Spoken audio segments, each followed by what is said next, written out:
Olá a todos, este é um vídeo que já planeei fazer há algum tempo sobre a minha experiência com a malformação arteriovenosa, que tem a sigla MAV. Eu tenho vindo a receber durante estes meses contactos de pessoas que gostariam de saber mais sobre a doença, porque estão a atravessar a doença ou têm parentes em situações muito semelhantes, e com este vídeo eu espero vir a esclarecer algumas dessas dúvidas de uma maneira mais abrangente, que chegue a todas essas pessoas, e também com o intuito também de ficar para mim como memória futura. Não tenho intenções de falar com grandes explicações científicas, eu vou mais falar da minha visão como paciente, como pessoa que atravessou essa doença e chegou a uma cura, felizmente. Eu vou falar da realidade portuguesa, porque sei que tenho entrado em alguns fóruns estrangeiros e sei que a abordagem, por exemplo, nos Estados Unidos, passa muito pela radioterapia, que eu penso que é o que eles chamam muito de gamma knife, e em Portugal acho que se envereda mais pela cirurgia, embora eu não saiba estatísticas, mas pelo que eu tenho visto em fóruns sobre o tema, penso que as abordagens divergem bastante de país para país. Os contactos que tenho recebido são tanto de portugueses como de brasileiros, e penso que as realidades andarão equiparadas, mas eu vou-me cingir à realidade portuguesa num hospital público, porque eu fui intervencionada no Hospital de São João, e pronto, é natural que noutros países os sistemas de saúde são diferentes, que terão de haver adaptações a esses sistemas. Eu tenho aqui uma listinha de tópicos, vou procurar cingir-me a eles, porque é muito assunto, e para não me perder muito. Ou seja, tudo começou no dia 15 de novembro, em que eu estou a trabalhar, um dia normal. Não tinha assim nada que me estivesse a preocupar de sobremaneira naquele momento, e tinha feito 45 anos há 28 dias. Ou seja, nada vinha, gozava de boa saúde, nada vinha a prever que eu ia sentir ou ia viver uma experiência como esta, que começou com uma pontada na cabeça, assim, uma coisa inexplicável, muito diferente do que alguma vez eu havia sentido. Sei que foi como se tivesse atingido com um objeto e pronto, e a dor não passava.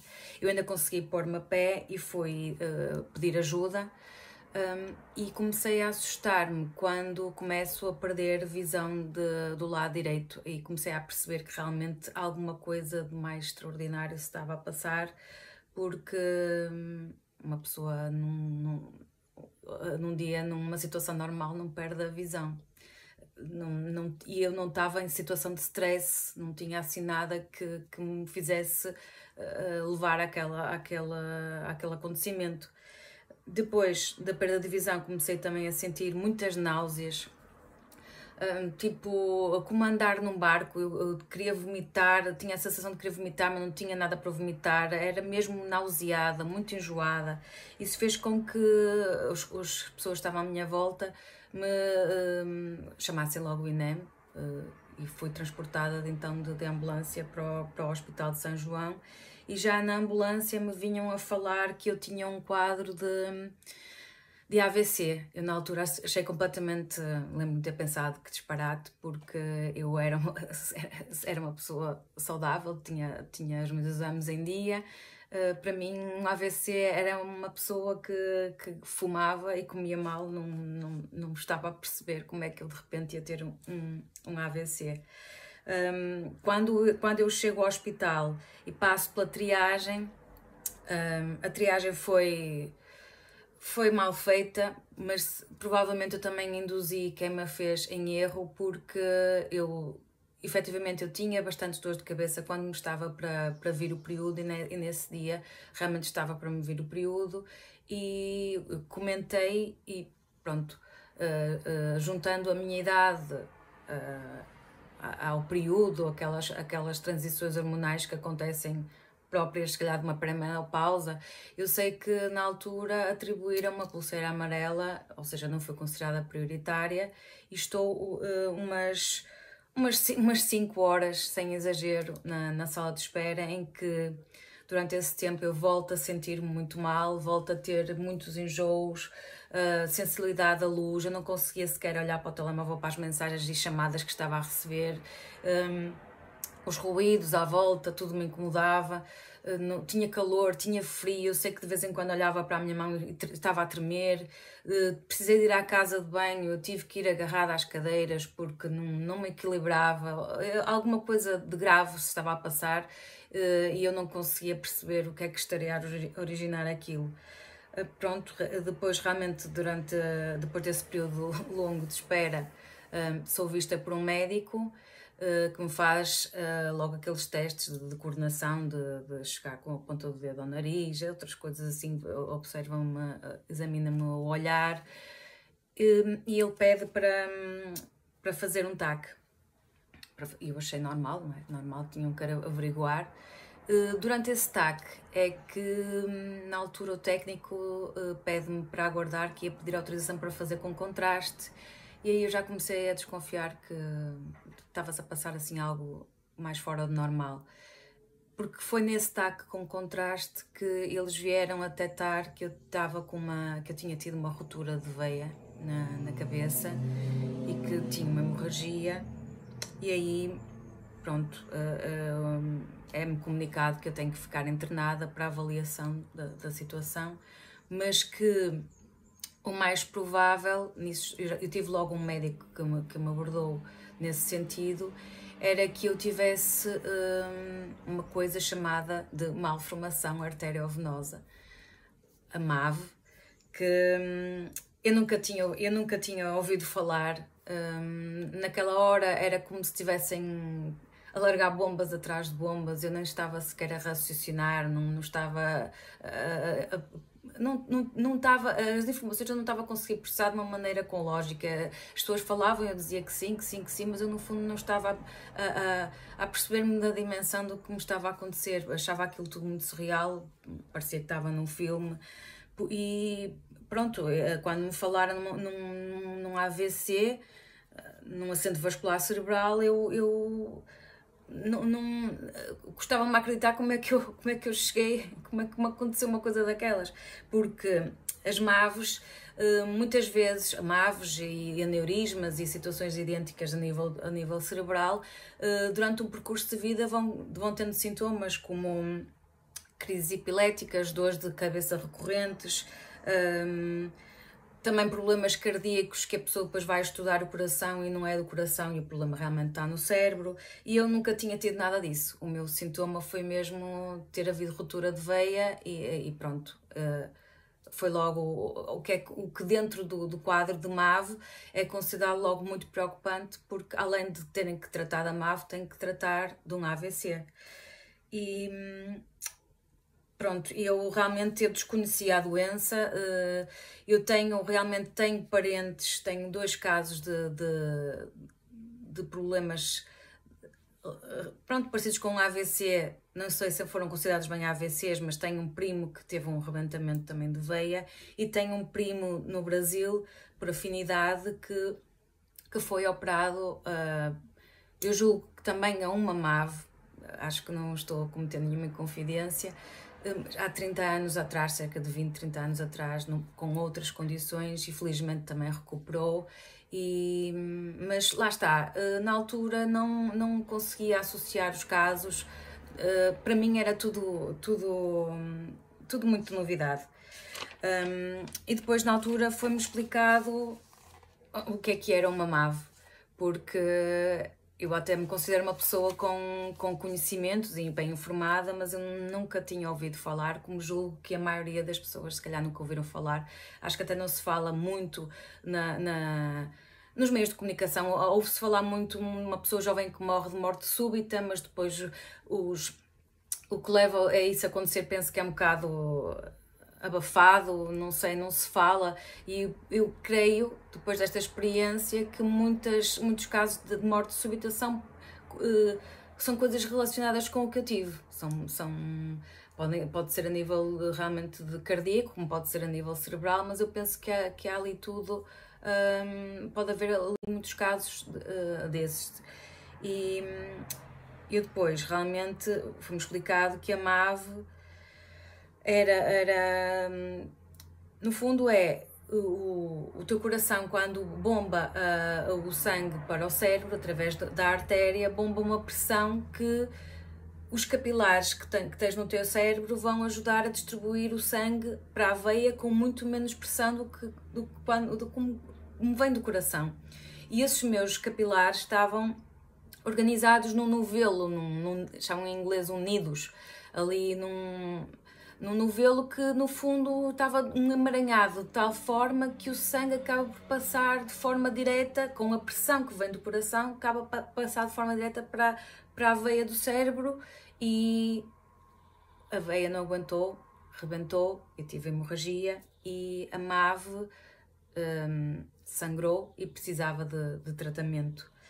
Nisto, eu sou internada na unidade de AVCs, que era a unidade mais aconselhada para o meu caso, se bem que já se estava a pensar possivelmente numa cirurgia e pronto, também podia ter sido se calhar encaminhada para a unidade de neurocirurgia, mas foi considerado que na unidade de AVCs iria ter um tratamento mais diferenciado, então foi para lá, para aquele ambiente zen, supostamente zen, que fui.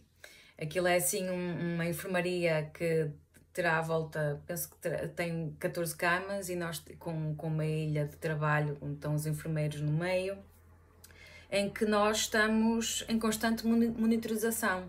Eu tinha uma manga para medição da pressão arterial que media toda a hora, tinha ventosas para controlar o ritmo cardíaco, tinha perneiras de pressoterapia, tinha catéter para o soro e para a medicação, era medida para a temperatura regularmente, faziam-me picadas antes das refeições para controle da glicémia, fizeram testes Covid, faziam análises diárias ao sangue, era o nosso pequeno almoço.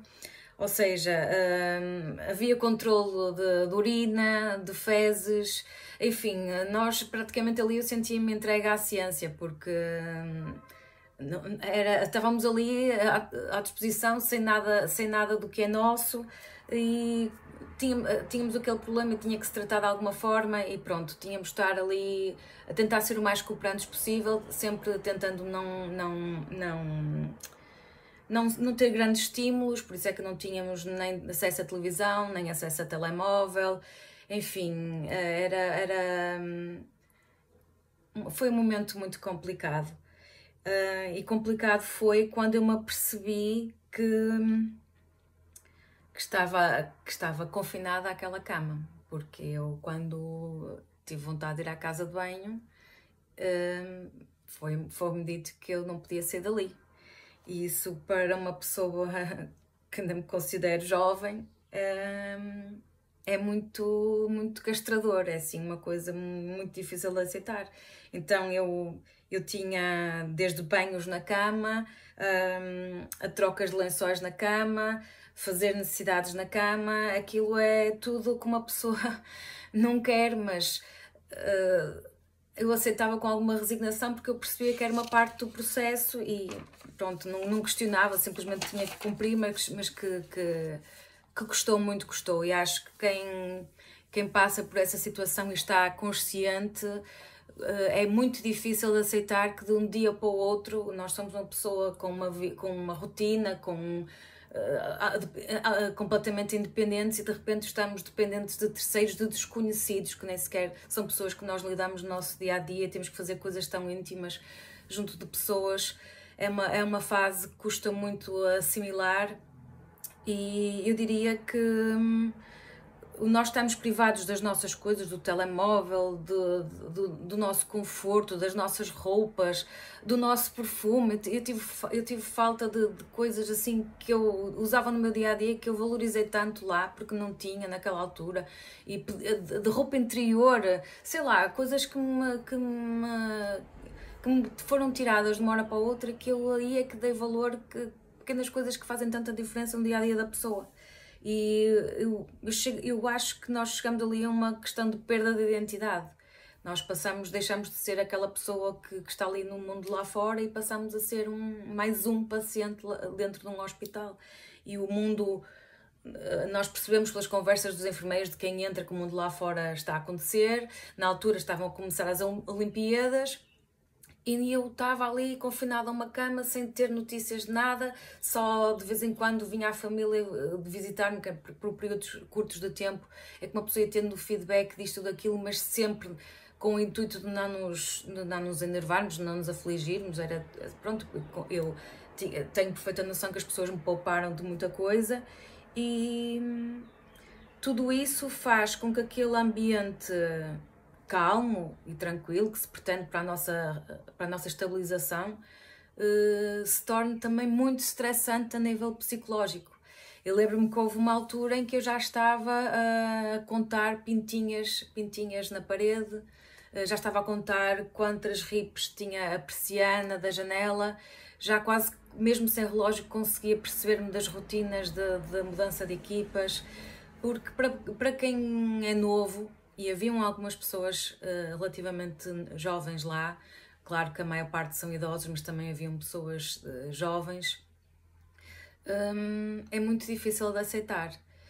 E à noite as coisas pioravam significativamente porque as pessoas de mais idade, não sei se derivado da medicação, não sei que as pessoas variavam muito, confundiam, pensavam que estavam em casa, queriam manter as rotinas delas dentro de um hospital, pronto, e à noite havia alturas em que mesmo o descanso não estava longe de ser pleno, não é? E uma pessoa fazer um movimento na cama com aqueles fios todos, pronto, uma pessoa vai se habituando. Realmente na primeira noite acho que fiquei assim estática, até veio um enfermeiro explicar-me que eu me podia mexer, mas nas outras noites já fui variando de posição, mas que não é confortável, não é? Nunca é como nas nossas casas, nunca é. Por isso é que ao final do terceiro, quarto dia, quando é permitido que eu vá para um cadeirão, ou seja, eu deixei de estar na posição deitada, embora pudesse erguer a cama, mas deixei de estar confinada à cama e pude passar para o cadeirão. É um luxo, é uma novidade, assim, uma coisa, pronto, que nós temos como dado adquirido, passar de uma cama para um cadeirão, para um sofá, para uma cadeira, estar de pé, estar sentado, o que nós temos por adquirido no nosso dia-a-dia normal, ali é uma etapa seguinte, é um luxo, é uma novidade boa, pronto, são situações que nós encaramos ali como um baby step de uma coisa boa que está por vir. Pronto, e além da passagem para o cadeirão, também tive o meu primeiro banho de chuveiro, em cadeira de rodas, claro, mas tive o meu primeiro banho de chuveiro que me soube assim pela vida. Na altura tive uma enfermeira que é um anjo, ainda hoje mantenho contato com ela, que teve a feliz ideia de pôr música. Para elas é assim uma coisa, pronto, se calhar foi uma coisa banal, até se calhar fará isso com outros pacientes, mas para mim aquilo foi assim, tipo tomar banho de um arco-íris, eu não sei, aquilo foi assim uma coisa tão boa, aquela água a cair, ouvir música, aquela sensação de isto vai correr bem, assim, no meio de todo aquele pesadelo. Haviam assim pequenos momentos, ou uma enfermeira também, que eu tinha o cabelo muito comprido na altura, e por estar tantas horas na cama ele começou a emaranhar tudo, eu tinha necessidade de o prender, e houve também uma enfermeira muito querida que me fez uma trança.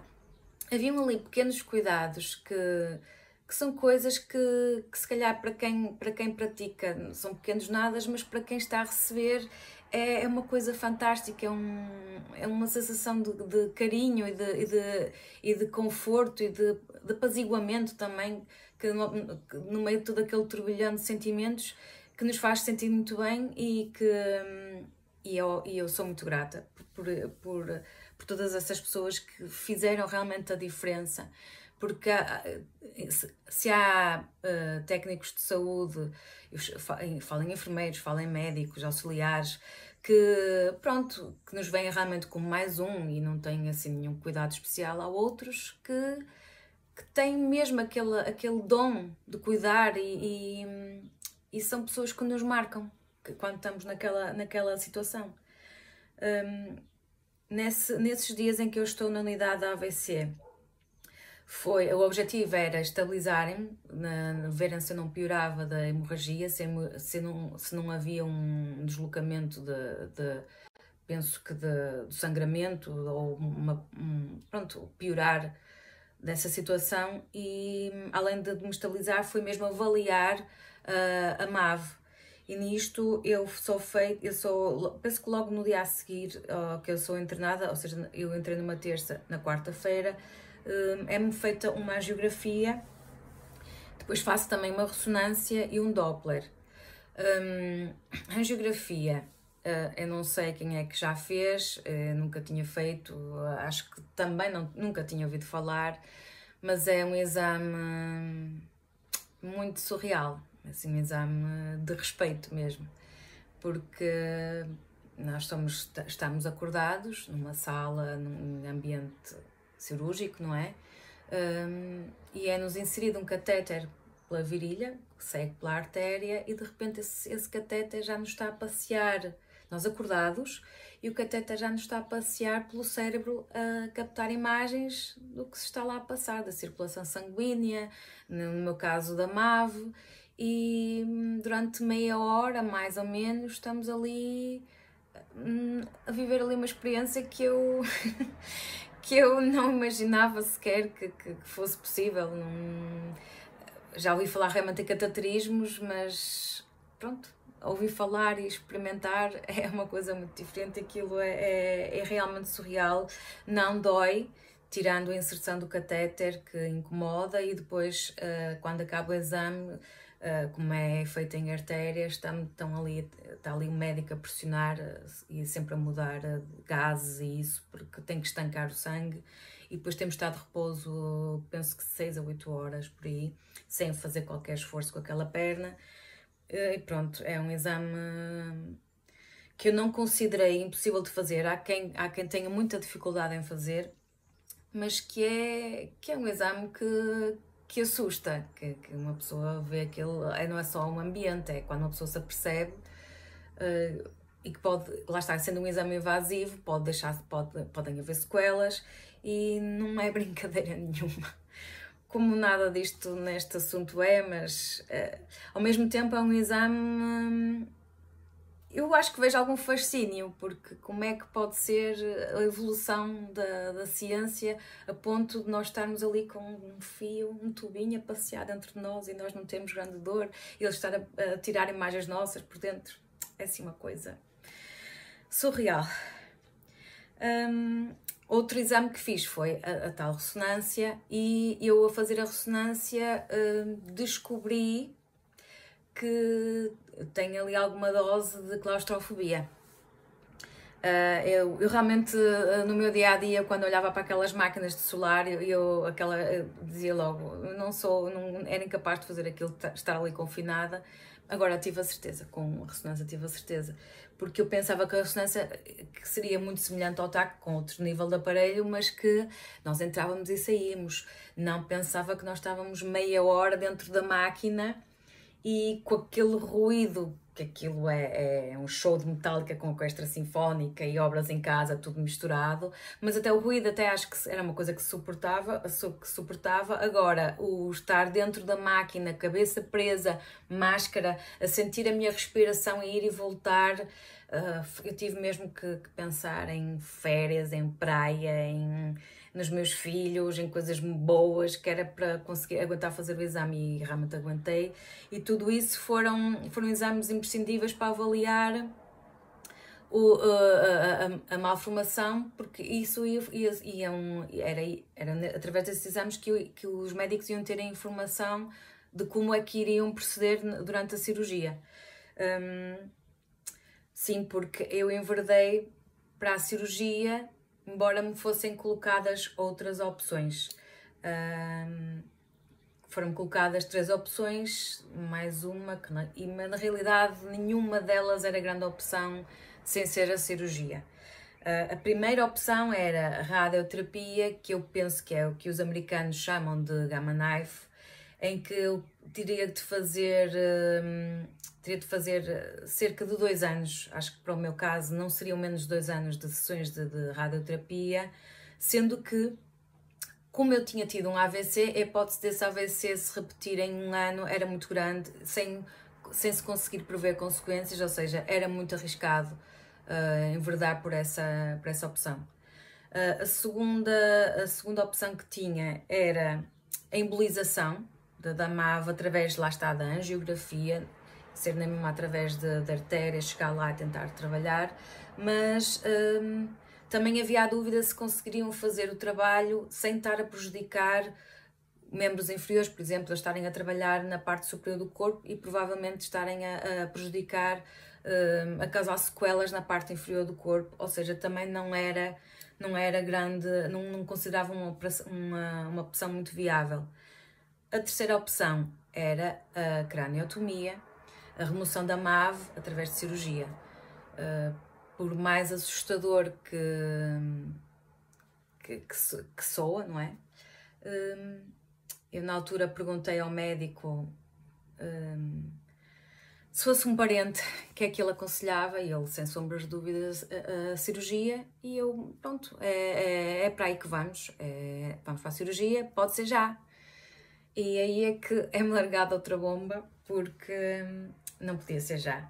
Eu estava a ser estabilizada na unidade AVC e era uma cirurgia que o conveniente era fazer de forma programada, com uma equipa que fosse toda ela especializada naquele procedimento, e então eles teriam que ter alguns dias de preparação, que em princípio, nessa fase, nessa quarta-feira, é-me comunicado que ia acontecer na sexta-feira. Eu não falei da quarta opção, da tal quarta opção que no fundo não era opção, que era o não fazer nada. E o não fazer nada, que eu tinha esse direito de vir para casa assim como estava, era correr, com AVC era correr o risco de me voltar a acontecer, no fundo era viver com uma espada em cima da cabeça, não era opção, não é? Acho que a maioria das pessoas, aquelas que querem viver, não iam considerar essa opção. Pronto. Cirurgia, foi isso que me foi explicado, que tinha hipótese de cura através de cirurgia, era para ali que eu queria ir, era o meu foco, estava tudo ali. O que acontece é que dessa quarta até sexta, que ia ser um pulinho, entre exames e outras coisas de rotina dentro de um hospital, ia passar rápido, mas acontece que houve 2 greves e pronto, isso veio entre as greves e a entrada de casos que foram considerados prioritários de cancro, isso veio alterar profundamente a ordem de trabalhos, e eu foi-me comunicado que não havia outra hipótese. Ou seja, se a minha situação piorasse dentro daquele período e tivesse ou uma nova hemorragia, ou piorasse de alguma maneira, eu ia para a cirurgia de urgência. Mas para fazerem uma cirurgia programada, com os melhores especialistas, penso que nessa situação, o ideal seria esperar até à próxima sexta-feira. Ou seja, eu ia ter mais uma semana pela frente, com tudo o que isso é da angústia, não é? Pronto. Foi um bocado considerada uma perda de tempo. Era tempo para eu cada vez mais interiorizar o problema e começar a pensar, porque depois uma pessoa já começa a pensar, a ir ao Dr. Google e já começa a ter informações que nos transmitem mais angústia, mais medo, e o adiamento da cirurgia também provocou uma mudança do neurocirurgião com quem eu já tinha tido algumas conversas e pronto, já tinha assim alguma confiança, vá. E foi todo senti como pronto, um contratempo, nada, uma coisa que não me ia ajudar em nada naquela fase, mas pronto, eu tentei logo naquela fase, logo naquela altura, assimilar da melhor maneira. Estava ali, estava, não me faltava nada, não sei, saúde, mas estava no sítio que me podiam tratar, portanto tive que digerir e aceitar, não é? Depois, como já se tinha optado pela cirurgia, o que aconteceu foi que uma semana depois de ter dado entrada na unidade da AVC, sou transferida para a ala da neurocirurgia. E a ala da neurocirurgia é um ambiente muito sui generis. Pronto, é um ambiente muito pesado em que não está lá só a serem tratadas pessoas com malformações e com tumores, mas também de todo o tipo de acidentes e todo o tipo de danos que possam ocorrer a nível cerebral a uma pessoa, em que o dia a dia eu estava na porta, na minha enfermaria a porta estava virada para a porta principal, em que o dia a dia é ver entrar pessoas enfaixadas, entubadas, ver familiares em desespero. Pronto, mesmo quando nós éramos levados a passear pelo enfermeiro da reabilitação, pelas enfermarias, que era para não estarmos dias e dias e horas numa cama, para não perdermos totalmente a massa muscular. Pronto, sempre que às vezes olhávamos para uma enfermaria ou outra, vê-se toda a espécie de cicatrizes na cabeça, toda a espécie de ferimentos, no fundo, houve uma altura que pensei, isto aqui é uma casa dos horrores, mas depois também comecei a encarar noutra perspectiva. Isto não é nada casa dos horrores, quem está ali está a lutar, e se é preciso uma cicatriz para conseguirmos estar vivos, que venham as cicatrizes, porque pronto, a minha depois veio a acontecer, é uma coisa, pronto, que dá para encobrir, mas realmente havia pessoas que atravessavam a cabeça toda, completamente sem cabelo, mas estavam na luta. Era isso que é preciso para a pessoa se curar. Acho que, pronto, são pessoas que têm um grande mérito assim como tive esse mérito de uma pessoa ter que aceitar porque quer estar viva e sente que faz falta, e era isso que eu sentia. Sentia que fazia falta, que não queria ver os meus filhos crescer, que não queria fazer coisas, então se era uma cicatriz que me levava a isso, que viesse a cicatriz.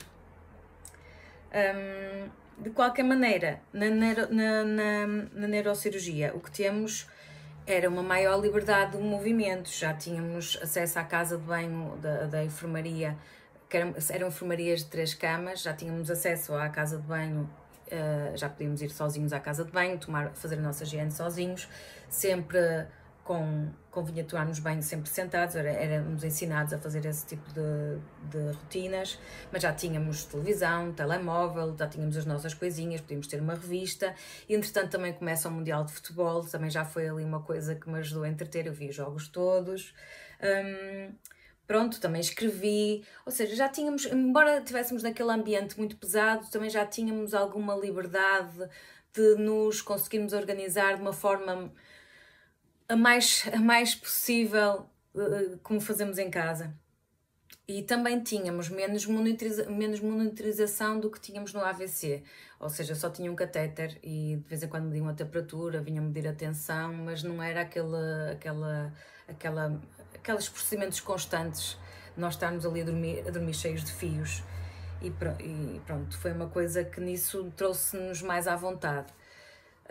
Se bem que nas enfermarias e na neurocirurgia isso penso que pode ter um impacto muito grande na recuperação da pessoa, estamos também muito dependentes de quem temos por companheiro de quarto. E eu quando cheguei lá, tinha 2 pessoas, tinha 2 velhinhas que, coitadinhas, não davam trabalho nenhum, era só mesmo, até às vezes tentava vigiar e ajudar de alguma forma, nem que fosse a carregar na campainha para alguma coisa que elas precisassem. Uma delas realmente foi fazer uma drenagem, deve ter tido uma hemorragia também, foi fazer uma drenagem e chegou ótima, e a outra também foi intervencionada, acabou por ter alta, mas entretanto Também tive, pelo menos ali, duas situações muito complicadas em que tu queres manter a tua positividade e recebes aquele género de impacto, pessoas que te caem ali, de situações muito complicadas em que tu queres tentar abstrair, mas é muito difícil de uma pessoa se abstrair. Tive de interromper um bocadinho porque tinha a tocar uma campainha. Bem, mas estava a falar das companheiras de quarto na neurocirurgia.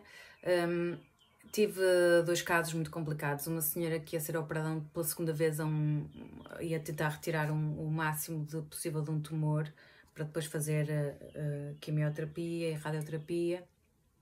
E tive o caso que mexeu mais comigo e com qualquer pessoa que entrava naquela enfermaria, que foi uma senhora em morte cerebral, que estava mesmo na minha cama em frente, e aquilo, porque a pessoa chega, colocam-na ali, eu via realmente a pessoa a abrir olhos e isso, mas não via nunca ela a falar, e comecei a desconfiar, pronto, que a pessoa que estava numa situação mesmo limite, e lidar com isso quando estamos a tentar lutar pela nossa vida também é extremamente complicado. Nós já estamos ali a viver um pesadelo e tudo isso às vezes vem acrescentar ainda mais dúvidas, ainda mais medo de nós ficarmos assim, dali a uns dias, se calhar, se correr mal, vamos ser nós assim numa situação parecida. Enfim, nunca é positivo. A solução foi mesmo... Eu vi alturas em que eu pensava, bem, eu tenho mesmo que me abstrair disto, senão não vou conseguir. Então é tentar fazer subir em nós o sangue de barata que eu acho que tem pouco, mas tentar abstrair o máximo, tentar ajudar, claro, mas se é fundamental para a nossa recuperação termos tranquilidade e descanso, casos como aquele que eu tive não ajudam em nada, mas também precisam de ser cuidados, e estamos num hospital público e é com isso que temos que lidar, mas que foi assim uma situação muito complicada de gerir. Isso foi, além de que com isso, com aquele tempo imenso que eu tive de espera essa semana, em que não sentia dores, estava lá mesmo à espera, a ver outros a serem intervencionados e eu à espera da minha vez. As saudades dos filhos e do mundo cá fora era uma coisa que de vez em quando era aterrorizador. Eu passei o aniversário do meu filho no hospital. Naquele dia aconteceu, por coincidência das coincidências, servirem bolo como sobremesa, e eu tive uma crise de choro em que a senhora que me serviu o tabuleiro da comida só dizia: menina, se não quiser não precisa comer, não precisa de chorar. E sempre que nos apanhavam mais tristes, a chorar, que eu considero fundamental, acho que se há a altura em que uma pessoa deve chorar e deve desabafar, eu estava numa dessas situações, mas as pessoas pedem-nos muitas vezes: não chore, não chore, e eu às vezes tentava chorar sozinha, tentava ir à casa de banho chorar, porque precisava. Eu estava ali a viver uma situação que eu nunca tinha vivido, tinha muito medo. Como é que podem pedir a uma pessoa para não chorar? Ok, eu tinha a minha positividade, mas tive ali alternância com momentos de pânico e com momentos de medo das coisas não darem certo, de medo de ficar doente, de medo de perder tudo o que tinha. Eu acho que é perfeitamente normal uma pessoa chorar e estar triste, ter momentos de tudo. Mas eu também tentei sempre, acho que ajudava-me a controlar essa negatividade. Eu pedi ajuda, eu nunca me coibi de pedir às pessoas para me trazerem isto ou aquilo, coisas que eu sabia que me iam, mimos que sabia que me iam dar algum género de conforto e de lembrança da minha vida cá fora, e tentei ter sempre tudo mais ou menos dentro das minhas capacidades, não é? E dos limites que temos dentro de um hospital. Eu tentei rodear-me das coisas que gostava de fazer, que me ajudavam a distrair, e pronto, acho que isso é importante, não a pessoa não estar ali e tentar ocupar aquelas horas mortas que temos muitas, temos outras que estamos a fazer exames ou até observar o trabalho das pessoas do Entre Ensaios dos enfermeiros, mas temos ali horas que realmente que temos de tentar ocupar para não ter a cabeça a pensar em coisas más. E também acho que é importante, eu tentei fazer isso, a pessoa projetar-se, a pessoa fazer coisas imaginar coisas que vai fazer no futuro, e eu fiz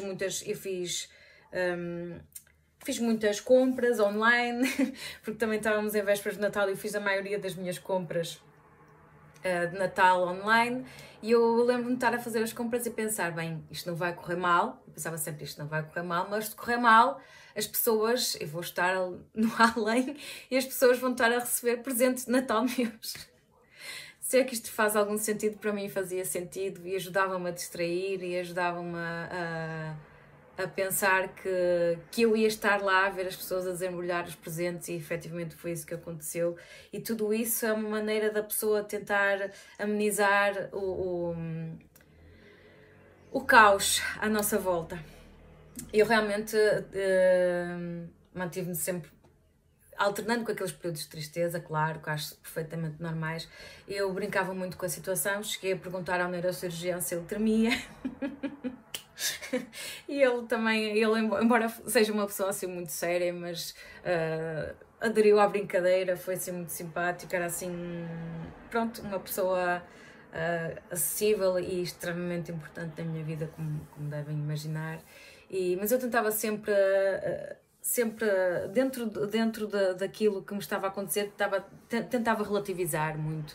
Também tive pessoas nisto, a família era fundamental, as visitas da família, que eu percebia também que eles estavam em desespero, mas sabia que eles estavam a engolir sapos para estar ali à minha beira e estarem a tentar-me transmitir boas vibrações. Também tive amigos que me visitaram, e tudo a tentar ali trazer ali boas vibrações, e no meio daquele ambiente que não se deseja a ninguém, mas pronto, foi por isso que eu também tive necessidade na altura contar nas redes sociais, porque estava assim uma coisa, acho que os familiares sabiam, as pessoas mais próximas, mas eu na altura também eu sentia que precisava, sem grandes explicações, mas precisava que as pessoas naquela hora me transmitissem boas energias. E houve pessoas que me mandaram, pessoas que recebi mensagens fabulosas, incríveis. As pessoas tentaram mesmo transmitir o melhor que tinham dentro de si, porque eu acho que eu na altura precisei de ouvir aquilo, precisei de ler aquilo, e sinto que me fez bem. Também durante esses dias foi-me sendo explicado como é que seria feita a cirurgia, e eu, lá está, como já tinha acesso ao telemóvel, também já ia pesquisando algumas coisas, mas tinha sempre uma equipa médica, todos os dias vinha uma equipa médica visitar-me, às vezes mesmo o meu neurocirurgião, outras vezes eram outros médicos, e até desenhinhos eles me fizeram para explicar mais ou menos como é que se ia proceder. E foi aí que, por exemplo, lembro-me na altura termos falado dos riscos, e os riscos, pronto, resumidamente, como foi explicado, é que uma cirurgia daquelas que eu ia atravessar, da maneira que eu estava no momento, tinha tudo para correr bem e tinha tudo para correr mal. Ou seja, eu estava estabilizada, estava bem disposta, não tinha queixas, ou seja, naquela hora eu estava pronta para enfrentar uma cirurgia daquela dimensão, mas durante a cirurgia poderiam acontecer coisas incontroláveis, como eu ter outra AVC, ter uma hemorragia incontrolável, algo que os médicos não pudessem logo assegurar na altura, e era uma grande incógnita, mesmo para os médicos. Nunca houve um médico acho que nem pode haver nenhum médico que chegue à nossa beira e diga vai correr 100% bem, há sempre ali uma margem enorme de risco. Eu nunca quis saber de taxas de sucesso, mas acredito que cirurgias destas que são muito imprevisíveis, e uma pessoa tem que ir preparada para vários cenários. Também foi, reparei que à minha volta iam havendo alguns comentários para me tentarem preparar para possíveis sequelas, pronto, ia sendo confrontada com a hipótese de ter que fazer fisioterapia ou algum género de reabilitação, que felizmente não vinha precisar, felizmente. Pronto, mais para a frente falo melhor nisto. Na altura também foi falado porque assim, eu na altura foi-me explicado que eu tinha que ter consciência que o que me aconteceu era muito grave, mas que eu estava na hora certa, com as pessoas certas, no local certo, porque eu podia-me ter acontecido a ruptura da MAV quando estava a andar num avião, quando estava a conduzir. Eu tive 2 partos normais, coisas que durante esses meus 45 anos de vida podiam ter feito despolutar a MAV da pior maneira e eu não ter sobrevivido sequer. Ou seja, eu tinha que encarar que tudo o que me estava a acontecer era muito ruim, mas dentro desse ruim eu tinha grandes chances. E foi a isso que eu me agarrei porque lá está, eu queria muito estar viva e eu lembro-me de ter dito, olha doutor, se eu tiver que ir, vou, claro, mas vou muito chateada.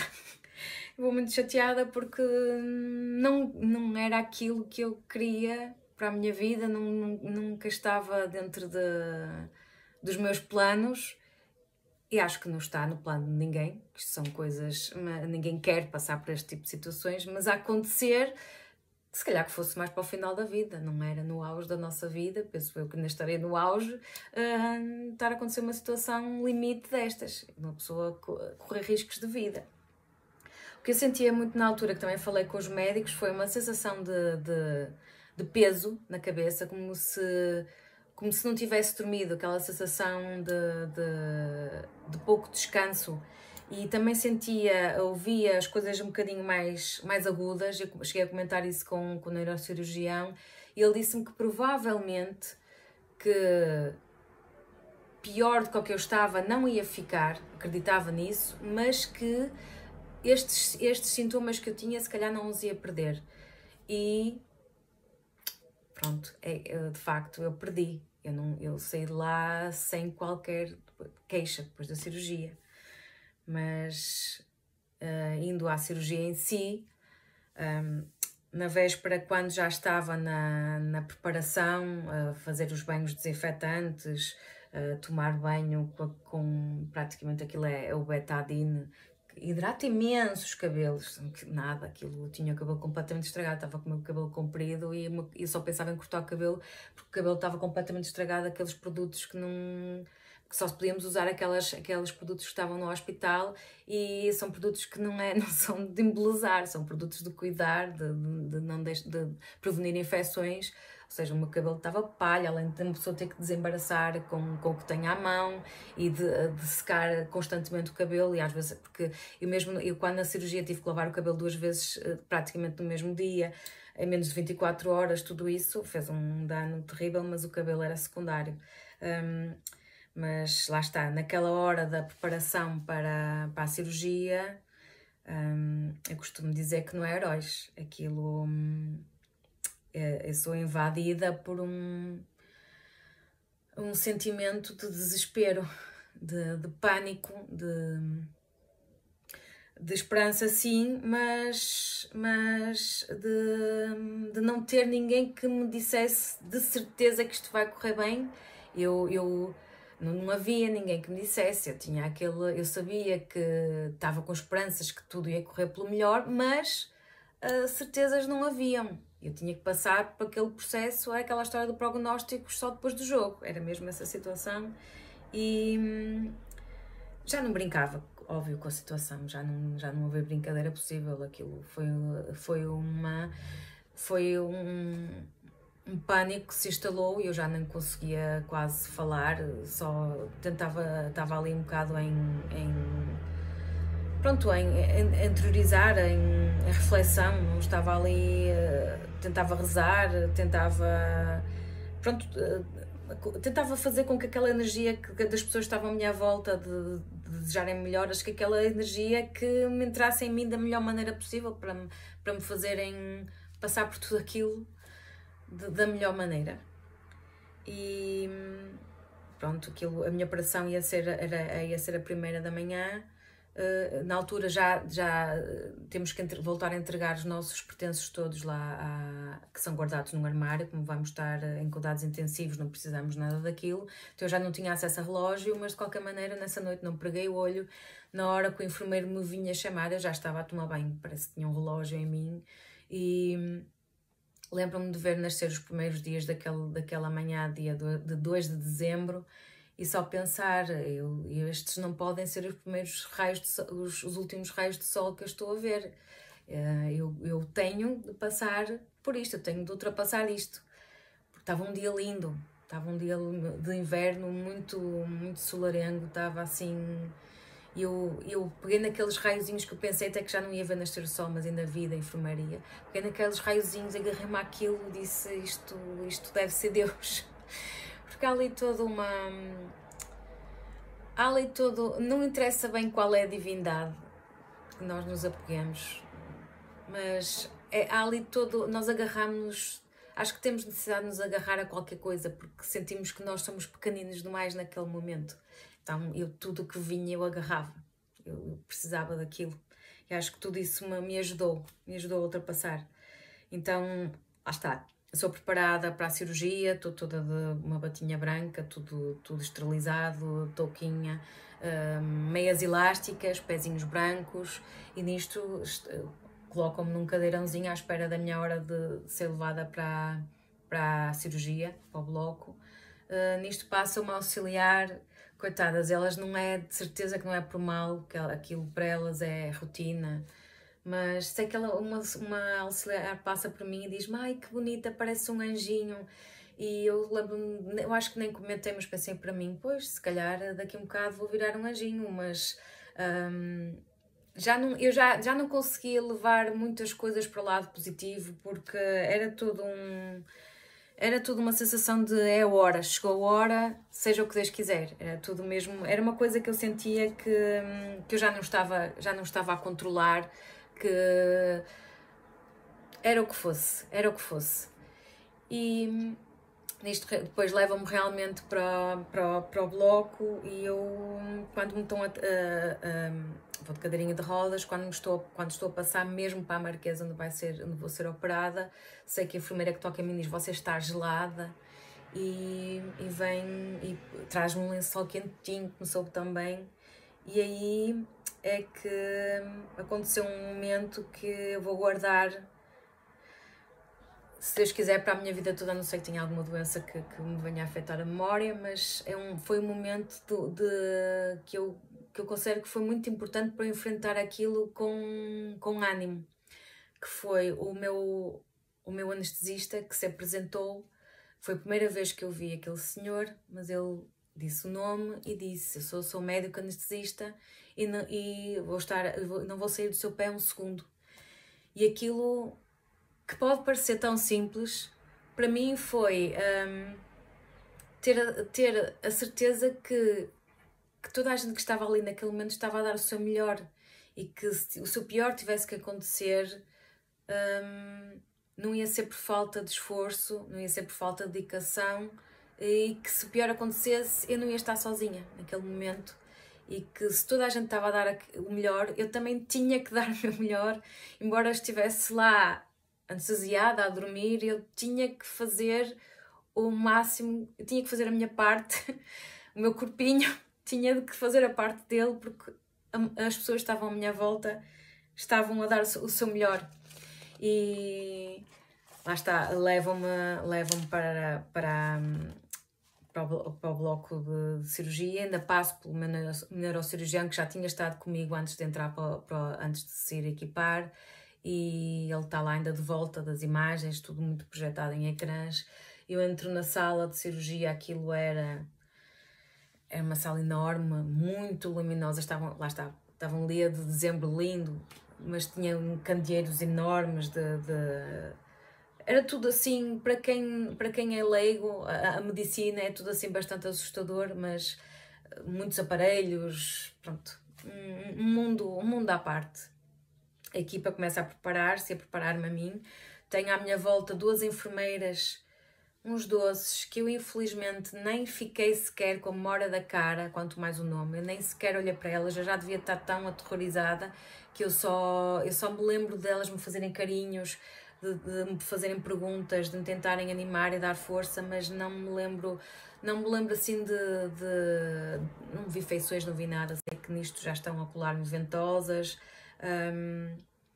a posicionarem-me, a porem-me oxigênio com máscara, me pondo a máscara. Na altura da máscara já estava a sentir assim um bocado de falta de ar, mas pronto, eu penso que também já era um bocadinho para me acalmar com algum tipo de sedação.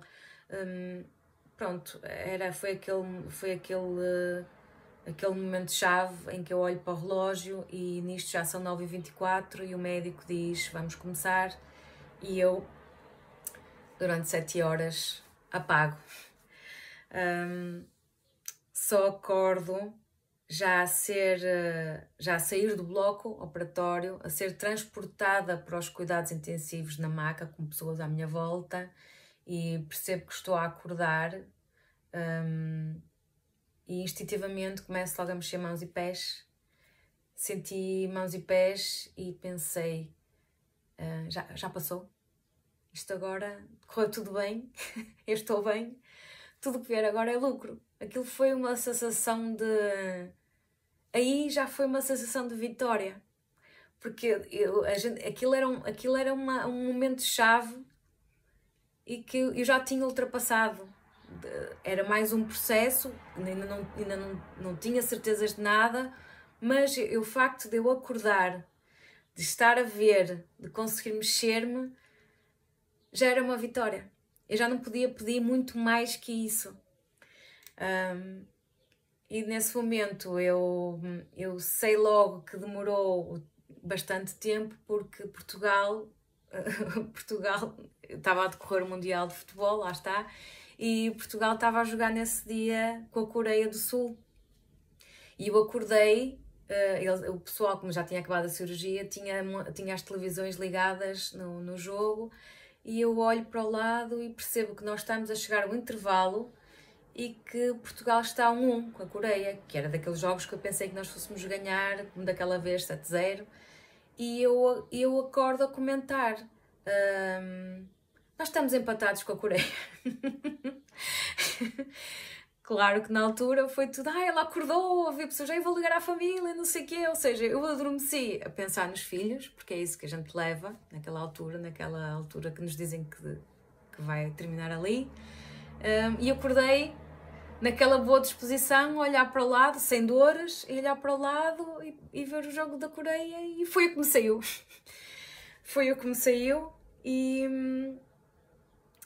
pronto, eu sou levada então para os neurocríticos, estou lá num quarto sozinha, a receber cuidados intensivos, pronto, um quarto com grande vigilância, eu bastava fazer um movimento qualquer e aparecia logo alguém à minha beira a perguntar se eu precisava de alguma coisa, que também tinha uma câmara de vigilância, mas foi aí que eu senti logo que tinha acontecido aqui qualquer coisa na minha nuca, porque eu tentava me pôr de cabeça para baixo e sentia incómodo, não era bem dor, era a sensação de desconforto, e eu percebi logo, foi aqui. Então tentava virar-me, a posição que eu pedi para ficar foi de lado, e ainda vinham com oxigênio também, que depois entretanto retiraram, e tinha a boca toda magoada. Eu devo ter estado entubada com um tubo bastante largo, que eu sentia as nervuras do tubo dentro da boca, e estava tudo em ferida e estava muito macerado mesmo, e eu até me custava falar, porque pronto, depois vieram-me a explicar, eu fui operada de lado e passei horas naquela posição sobre o tubo, e a boca, claro, ressentiu-se, mas embora não fosse prioridade naquele momento, foi algo que eu também tive que cuidar logo naquelas primeiras horas, porque estava tudo mesmo muito em ferida.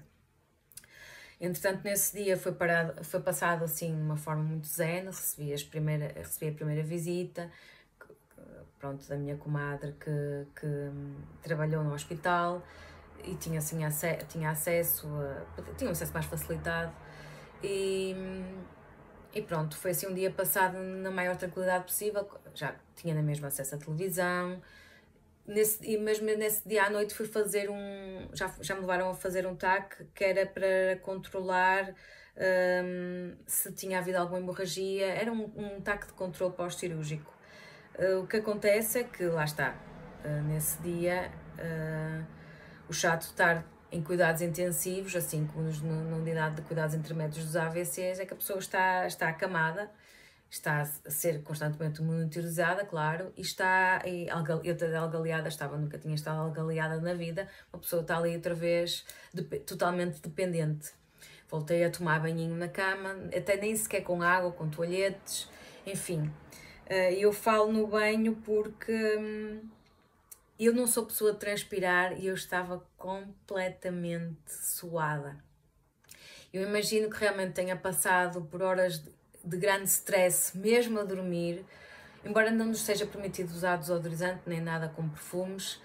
Eu sentia-me muito suja, transpirada, eu dava tudo por um banho, mas naquele dia nada de banhos, só descanso na cama.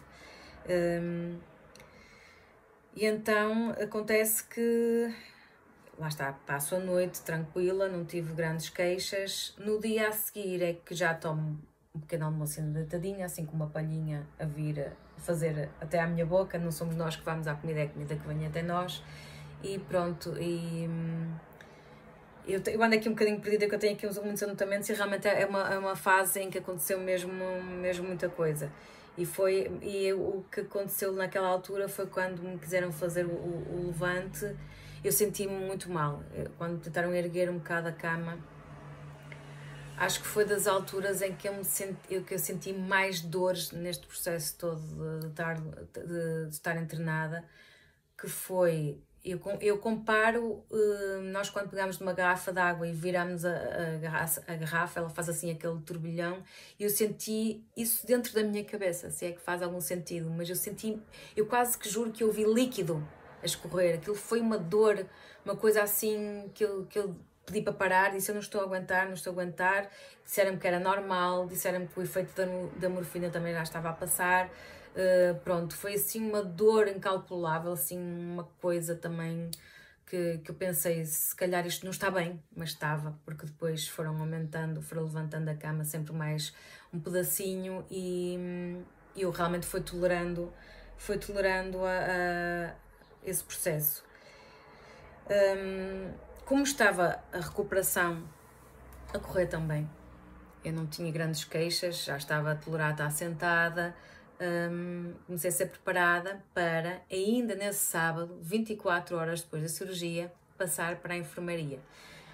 Aí é que eu percebi que tinha tido um catéter em artéria aqui, porque tinha mesmo um bocado de penso a dizer artéria. Também tinha tido catéter numa omoplata, precisei tanto do pulso como na omoplata de levar uns pontinhos. Tinha 2 catéteres na mão, sendo um de alto débito, começou logo a doer, e na altura eu lembro-me de estar a comentar com a enfermeira, isto é preciso tanta coisa, e ela disse logo, isto foi tudo preciso, por isso é assim uma coisa mesmo... São cirurgias de facto muito importantes, assim, coisas assim que não é uma coisa que se encara de ânimo leve. É mesmo ali uma coisa de que é preciso estar muita gente a trabalhar, muito empenho, muita vigilância, e é tudo uma união de esforços à qual eu só posso ser muito agradecida, porque correu tudo pelo melhor. E eu no sábado realmente então já fui transferida para a enfermaria, em que depois no domingo já volto a ir, já saio da cama, vem um enfermeiro tentar levantar-nos da cama e já posso ir ao WC sozinha, já não há aquele constrangimento, não é, que uma pessoa acaba por sempre por sentir, já volto a ter acesso às minhas coisas e descubro o meu novo penteado, que era ter a cabeça toda enfaixada, mas realmente eu tinha percebido logo que tinha um cabelo que saía, bastante cabelo, que saía assim por trás, tipo rabo de cavalo, Eu pensei, bem, até não estou assim com muito má aparência, acho que podia ter sido muito pior. Eu até pensei que a cicatriz fosse assim uma coisa pequenininha, assim uma coisinha assim discreta, e que eu vinha descobrir que não era, que ainda é bastante grande. Ela atravessa uma nuca toda assim na vertical, vai quase de uma ponta à outra da nuca. E logo nessa segunda-feira a seguir, sou operada na sexta, na segunda-feira a seguir já me estão a tirar as ligas, porque a maneira de cuidar, de desinfetar a cicatriz é lavar o cabelo. É lavar a cabeça com shampoo próprio e nunca imaginei que fosse tão cedo, mas pronto, lá está. Veio logo o enfermeiro que nos veio-me preparar, pronto, tirou logo a faixa, viu que estava tudo bem, e nisto apresenta-me a minha nova amiga, pegou mesmo na minha mão e disse: esta é a sua nova amiga, você é que vai cuidar dela. E quando me apercebo que ela atravessa a nuca de uma ponta à outra, fico assustada, mas era eu que tinha que cuidar dela, e lá está, tinha sido ela que me permitiu eu estar aqui, não é? Por isso eu tinha que cuidar dela como a minha nova amiga mesmo. Eu também comecei a ter queixas, além da boca, que ainda demorou vários dias a curar, também tinha queixa aqui assim de sentia aqui qualquer coisa, um incómodo qualquer, e eu depois ainda pensei, ainda cheguei a comentar com o enfermeiro se teria sido algum dreno que eu tive, se tinha ali algum ponto, e ele realmente viu que eu tinha ali qualquer coisa, e entretanto também veio o neurocirurgião e eu perguntei e tinha sido um pino. Eu tinha estado com a cabeça num pino, que era para a cabeça não girar durante a cirurgia, e isso fez estragos. Foi das coisas que mais me incomodou, e eu tinha aquela curiosidade, o que era aquilo, se a cicatriz é aqui, como é que eu tenho aqui uma dor. Pronto, nós realmente ali não somos... aliás, nós somos tudo, porque somos o paciente, é para isso que os hospitais existem, que é para cuidar dos pacientes, mas no fundo há horas em que nós acho que somos ali um pedacinho de carne, um amontoadozinho de carne que está ali, eles têm que fazer o trabalho deles e nós estamos ali sujeitos, não é? E pronto, lá está. Se for preciso um pino, tinha que ser um pino. Depois, lá está, a cirurgia correu muito bem e eu estava sempre na esperança de vir para casa, mas é-me largada outra bomba. E outra bomba eu só tenho alta depois de fazer a nova angiografia para confirmação da remoção da MAV. E essa angiografia demora dias a ser marcada, e depois vinha saber que era na sexta-feira a seguir, precisamente uma semana depois de ser operada, ou seja, foram mais uns dias de ansiedade, de acreditar que o pior já tinha passado, mas que ainda havia ali outro passo que tinha que ser feito até eu vir finalmente para casa, para junto dos meus, que, ora, uma parte, os meus que foram tão essenciais em tudo. Tive familiares meus que aquilo só não trocaram de lugar comigo. Eu sei que só não trocaram de lugar comigo porque não era possível, e todos eles foram excepcionais. Isto não é nem sequer há palavras para agradecer, não há agradecimento possível.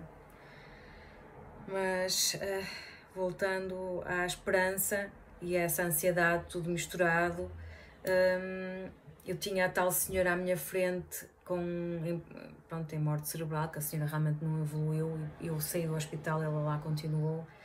E eu já misturava os sonhos, coisas que sonhava, com as máquinas a apitar. Eu já sonhava que me iam ao hospital cortar o cabelo.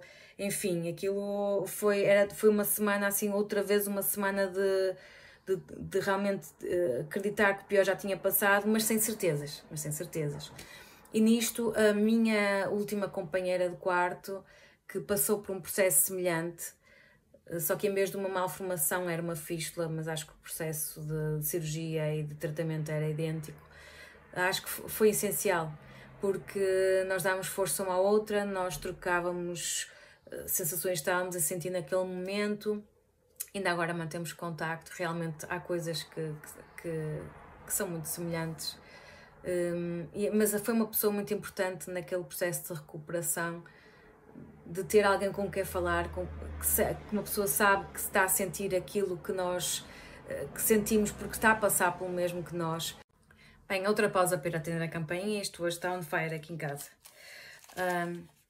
Voltando à angiografia que tive que fazer para finalmente ter a alta, eu já estava, esta segunda angiografia, como eu estava dependente do resultado dela para me darem a alta, eu já encarei, estava muito mais ansiosa, encarei com muito mais ansiedade e talvez por isso, por estar mais nervosa.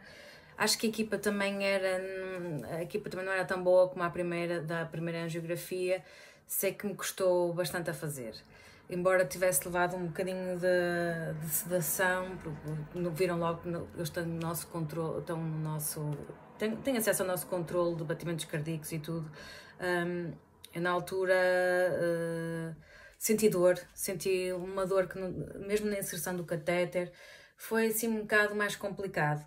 Mesmo assim, depois do exame, eu consegui que o médico me dissesse, pedi-lhe se ele conseguia já perceber se tinha havido remoção total da MAV ou não, e o médico na altura disse-me que achava que sim, mas que estava dependente daquelas imagens irem ser avaliadas por uma equipa multidisciplinar e que provavelmente só no final daquele dia que eu ia ter uma resposta.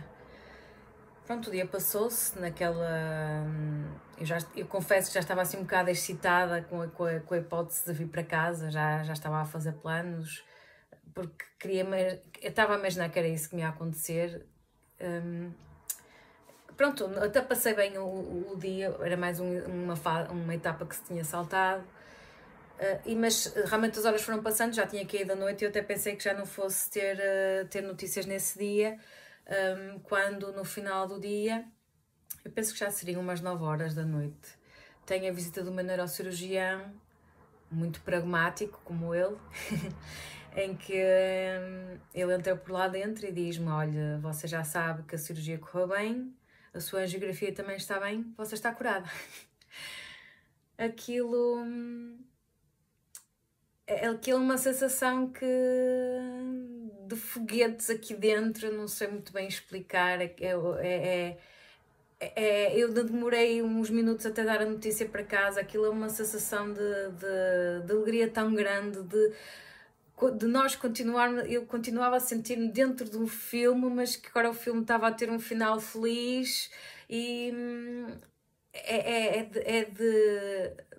é de chorar de alegria mesmo. Aquilo é chorar de alegria, de agradecimento, de gratidão a tudo e todos. É como se o universo tivesse sido tão mau, de repente o universo houve uma altura que foi tão mau, mas que também depois soube pensar. Foi assim foi um momento indescritível, que ainda hoje eu sei que olhar para o lado, a minha companheira de quarto também estava emocionada. Aquilo aquilo tudo, é aquilo que nós queremos ouvir, que parece que nunca mais chega.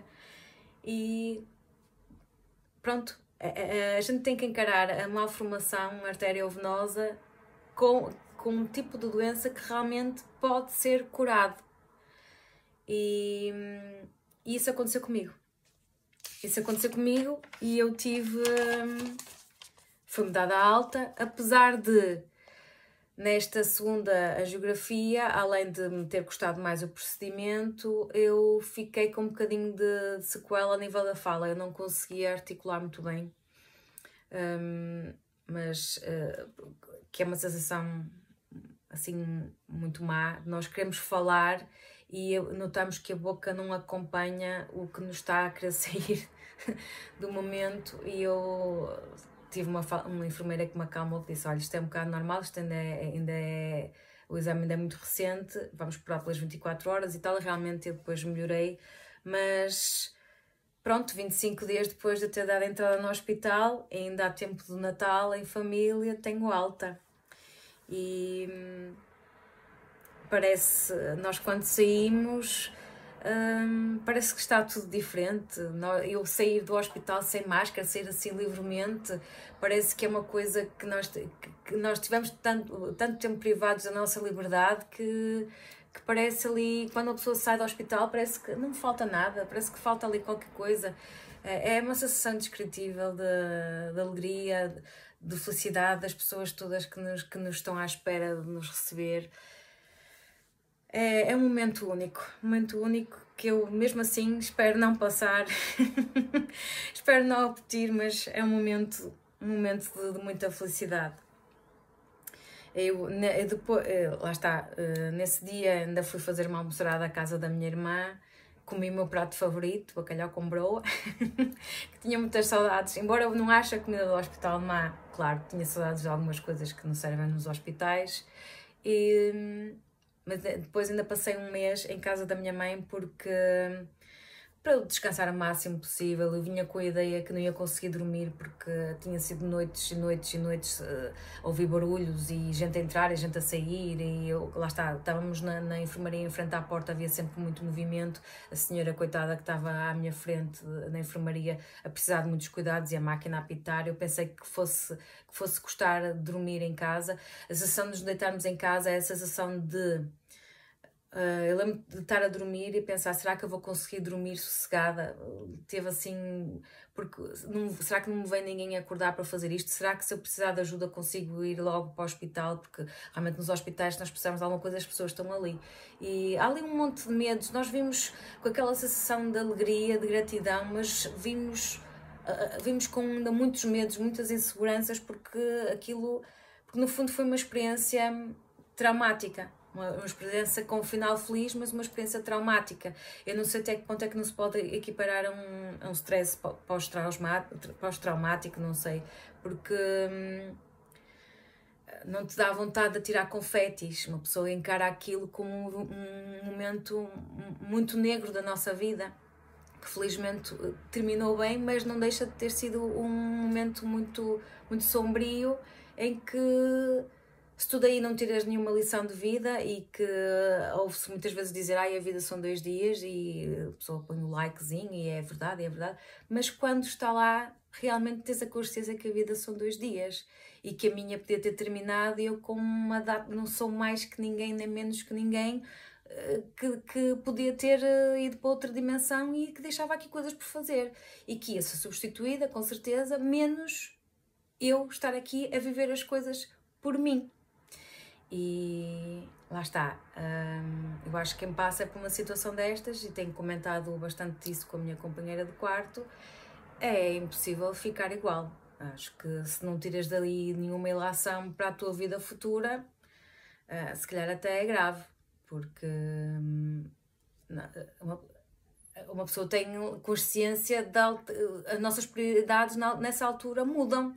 Tu deixas de perceber que não precisas daquilo que pensavas que precisavas para ser feliz. Pronto, há ali certas coisas que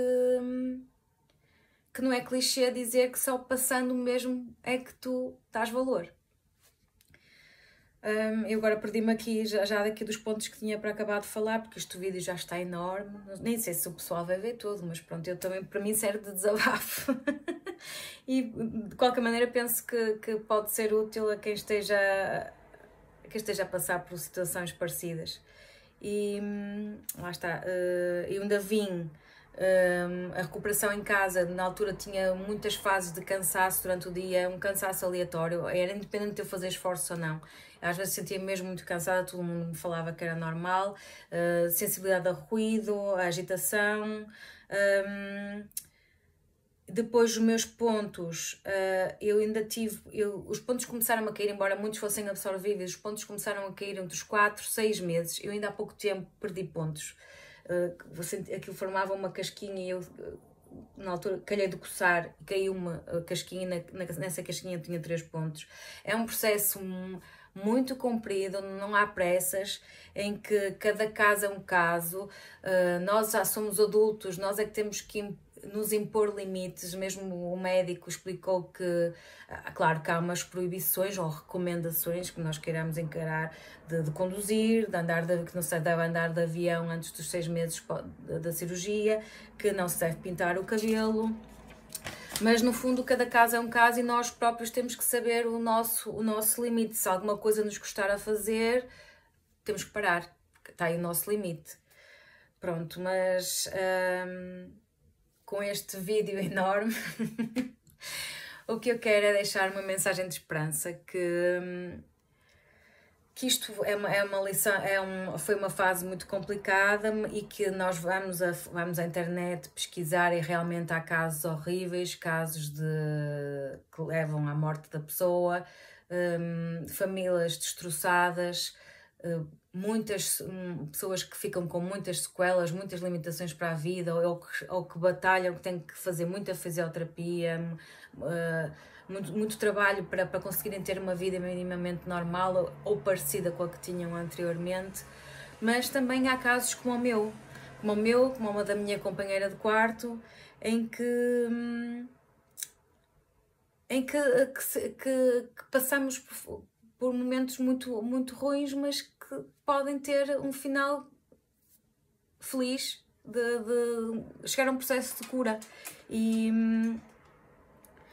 eu no fundo às vezes dizem, não sei o quê, já me chegaram a dizer, corajosa, guerreira. Eu não acho que seja muito isso. Eu tive o azar disto me acontecer a mim, que eu acho que foi um azar, mas dentro desse azar eu tinha a hipótese de me curar, porque há casos de malformações, há casos de aneurismas, há casos de outros problemas no cérebro que não são operáveis. E no meu caso, eu tinha a operação, disseram-me que com essa operação tinha grandes chances de me curar, e eu, como qualquer pessoa que quer continuar aqui, agarrei-me com todas as forças possíveis a essa opção. Pronto, e com ela consegui o que eu mais queria, que era continuar a ver os meus filhos crescer, porque no fundo, quando nós estamos confinados a uma cama do hospital, no fundo, o nosso medo resume-se a esse: é tu não veres os teus filhos crescer, tu imaginares que os teus filhos vão crescer sem mãe, e é tudo isso que tu não queres, e é tudo isso que te dá força para tu lutares. Eu agora não vou terminar este vídeo sem falar que eu ainda não tenho o processo completamente concluído. Eu fiz na semana passada uma angiorressonância de controle pós-operatório de 6 meses. Tenho fé que vai estar tudo bem, mas ainda tenho consulta, que vai ser daqui a uns dias. E provavelmente aí, sim, tenho... Pronto, eu fui curada da MAV, mas durante estes meses os capilares podem-se ter organizado de maneira semelhante ao que estavam organizados antes da cirurgia, que isso aí acho que já pode ser atribuído a um síndrome, mas eu tenho aqui uma porta à beira, vou bater na madeira, não vai acontecer. Mas pronto, também não sei, que lá está, eu acho que os médicos vão-nos contando as coisas aos pedaços para nós não nos estarmos a afligir, a preocupar, a sofrer por antecipação, mas também não sei se vai haver algum tipo de vigilância, algum tipo de acompanhamento de exames regulares, não faço ideia. Mas pronto, acho que já acabei por conseguir, nestes longos minutos, acabei por conseguir espiar aqui alguns demónios que eu ainda tinha para aqui escondidos. Para mim é espiar demónios, para alguns de vocês espero que seja uma mensagem de esperança, que eu saí completamente recuperada, sem precisar de terapia, sem precisar de nada. Saí com a minha...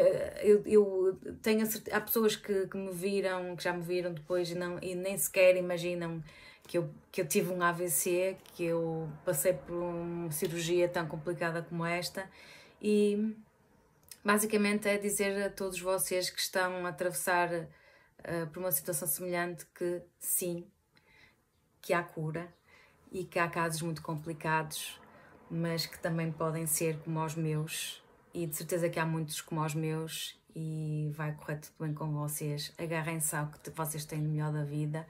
Levem isso convosco naquelas horas mais apertadas, e tenham fé em que quer que seja,